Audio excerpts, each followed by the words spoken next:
Salut à tous, ici le Baron of Mourk. Donc, comme je l'avais annoncé dans ma vidéo sur la réputation avec Tiscia Pacheco, je vais faire 3 vidéos de rundown pour chacun des 3 types de missions qu'elle peut nous donner. Attention, spoiler alert. Si vous voulez faire les missions par vous-même, ce que je vous recommande fortement, au moins pour la première fois, alors ne regardez pas cette vidéo. Vous êtes toujours là ? Alors on est parti. Le premier type de mission est donc une mission classique de bunker où vous devez vous infiltrer dans une structure souterraine et y abattre tous les PNJ que vous y rencontrez. Cette mission s'appellera Blackjack Blackout ou Down for the Count. Elle est disponible directement et constamment dans le Mobiglass onglet Personal, catégorie Mercenary, quand vous vous trouvez autour de Hardcore, et pour 28 000 Alpha UEC. Twitch pourra également vous la proposer lors d'une rencontre en personne, mais pour 36 000 Alpha UEC cette fois-ci. Et ouais, faire le déplacement peut servir à quelque chose. Du coup, les choses sont assez simples et faciles dans celle-là. Allez sur place, généralement un bunker sur Lyria, l'une des lunes de Hardcore, avec un bon quantum direct vers le lieu de la mission.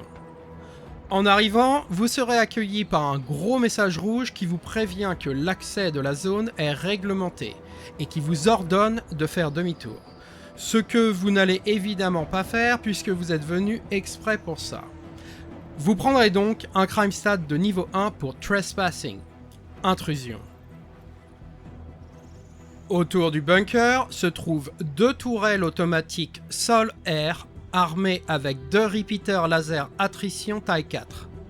Si les boucliers de votre vaisseau sont suffisamment gros pour tanker leur puissance de feu, alors détruisez-les tout simplement.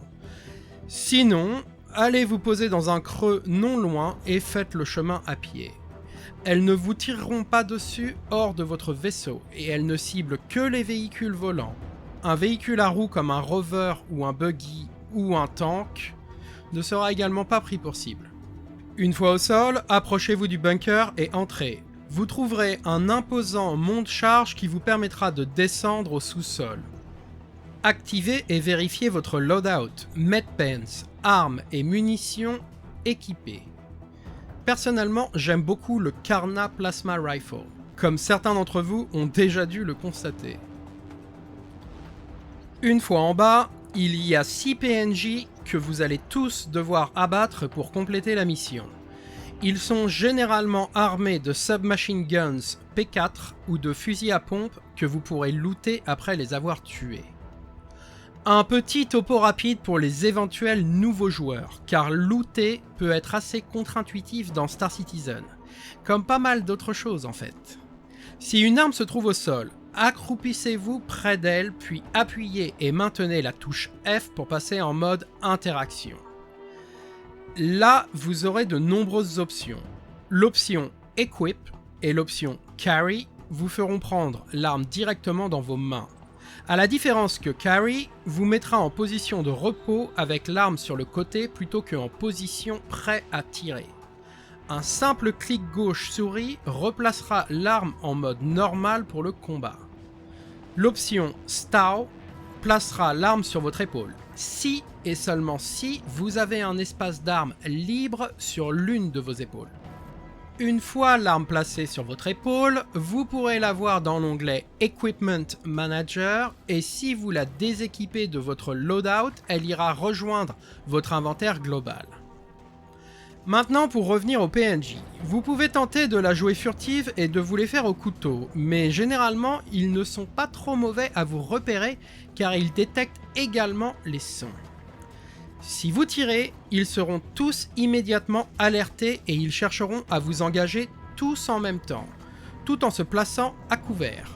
Star Citizen à ce niveau-là est plus réaliste que la plupart des jeux où vous pouvez assassiner des PNJ à 2 pas d'autres PNJ et cela ne les alerte pas.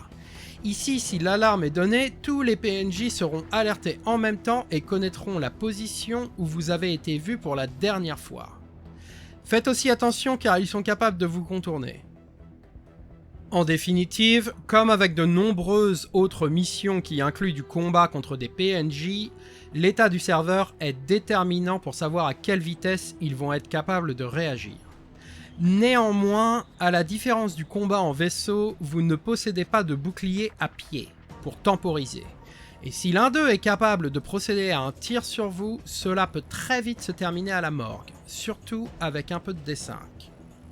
Si vous n'êtes pas complètement sûr de vous, ou aussi parce qu'un tas de bugs dans SC peuvent vous mener à une mort aussi subite que imprévue, je conseille toujours, dans l'état du jeu, d'amener un Cutlass Raid pour le respawn dans les missions à pied. Donc, vous avez pris votre Cutlass Raid et vous disposez maintenant de l'assurance respawn. Je vous conseille, si vous voulez un combat plus intéressant que simplement abattre des cibles statiques, d'alerter les PNJ en tuant le premier, voire en tirant tout simplement en l'air, mais au lieu de rusher à la Rambo et les tuer tous avant qu'ils aient eu le temps de faire quoi que ce soit, patientez quelques instants pour que le serveur reprenne ses esprits et commence enfin à enclencher leurs actions. Vous verrez à ce moment-là qu'ils sont plus réactifs et qu'ils offrent un peu plus de challenge, ce qui est bien plus amusant. Les bunkers sont généralement agencés en 2 niveaux. Très souvent, le mont de charge vous déposera au niveau supérieur et vous devrez descendre, mais parfois cela sera le contraire. Il est possible d'engager les PNJ d'un niveau à l'autre si vous avez un visuel sur eux. Ils retourneront le feu, donc faites attention. Un autre petit truc que j'aime personnellement bien faire, c'est me placer dans ces petites alcôves que l'on trouve aux extrémités des salles du bunker dans le niveau inférieur. Elles vous permettent d'avoir une bonne vue sur les salles du bunker tout en restant à couvert et sans pouvoir être facilement contourné par les PNJ. Vous prendrez normalement un crime stat de niveau 4 pour cette mission. Par contre, ce qui n'est pas normal, c'est que vous prendrez le crime stat même si vous avez déconnecté le com array auparavant. Comme d'habitude avec ce genre de choses, je laisse un lien dans la description de la vidéo vers un report sur le Issue Console si vous voulez aider et confirmer le bug. Et c'est à peu près tout pour cette mission. Je vous laisse pour finir avec un run de gameplay sans commentaire pour que vous ayez une impression de la mission du début à la fin. Nous, on se revoit dans la mission suivante. Bonne chance à vous contre les barbouzes de Blackjack Security. Ciao.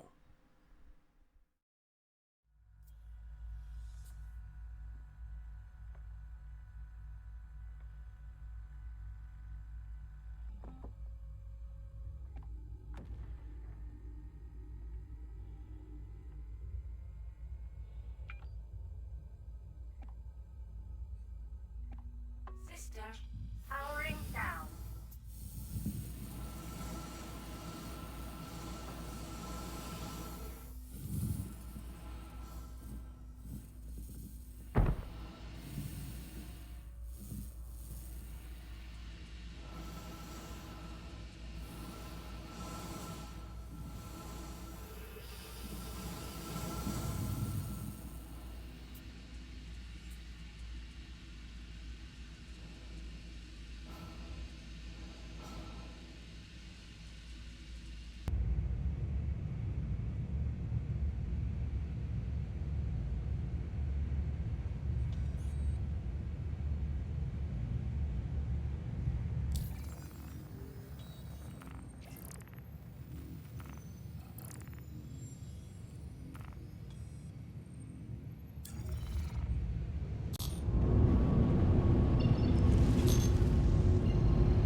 Quantum travel complete.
complete.